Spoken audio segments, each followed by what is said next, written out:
외신 브리핑 시간입니다. 미국의 주택시장이 명확한 회복 기미를 보이고 있습니다.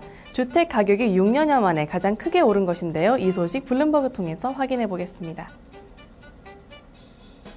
지난밤 블룸버그 통신은 S&P와 케이스실러가 집계하는 1월의 주택 가격이 전년 같은 기간보다 8.1% 올랐다고 전했습니다. 전달의 6.8%보다 상승폭이 크게 늘어난 것인데요. 사전 전망치였던 7.9%보다도 양호했습니다. 주택 가격이 상승한 것은 보다 많은 사람들이 시장에 참여하게 할 것이란 전망을 가져오고 있습니다. 기존의 주택을 소유한 사람들도 집을 내놓고 새 집을 지으려는 수요가 늘어날 것이란 분석입니다. 크리스토퍼 바라우드 마켓증권 이코노미스트는 주택시장이 회복세를 지속하고 있다며 낮은 모기지 금리가 여전히 긍정적인 역할을 하고 있다고 분석했습니다. 한편 이날 또 하나의 주택 지표가 공개됐습니다. 지난달의 신규 주택 판매인데요. 전달보다 4.6% 감소하며 예상 밖으로 부진했습니다. 지난달의 내구재 주문은 한 달 만에 증가세로 돌아섰습니다. 항공기 주문이 크게 늘어난 영향이었는데요. 자세한 내용 마켓워치 통해서 확인해 보겠습니다.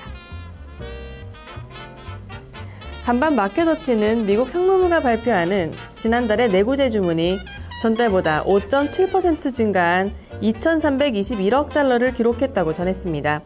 직전월에 3.8% 감소해서 개선된 것으로 전문가들의 예상치였던 4.6% 증가 역시 상회했습니다. 이 기간 내구재 주문이 증가한 것은 보잉 등 항공기 주문이 무려 95.3%나 급증한 영향입니다. 이에 따라 운송 부분을 제외한 내구재 주문은 0.5% 증가한 것에 그쳤습니다. 특히 중공업 기계나 통신 장비에 대한 주문이 감소세를 보였습니다. 한편 민간 기업들의 투자 방향을 알 수 있는 핵심 자본재 주문은 2.7% 줄었습니다. 지난해 7월 이후 가장 큰 낙폭입니다.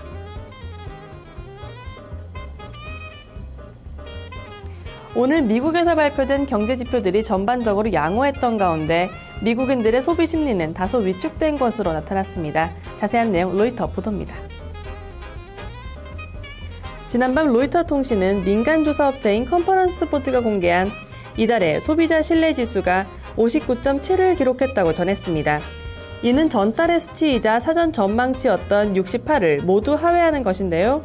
미국인들이 단기 경제 전망을 다소 소극적으로 보고 있다는 결과입니다. 구체적으로는 향후 6개월간의 소비 동향을 알 수 있는 기대지수가 72.4에서 60.9로 크게 떨어졌고 현재 상황을 가리키는 지수도 61.4에서 57.9로 하락했습니다. 또 앞으로 6개월간 경기가 좋아질 것이라고 응답한 비율은 18%에서 14.4%로 줄어든 반면 경기가 나빠질 것이라고 응답한 사람은 16.6%에서 18.3%로 늘었습니다.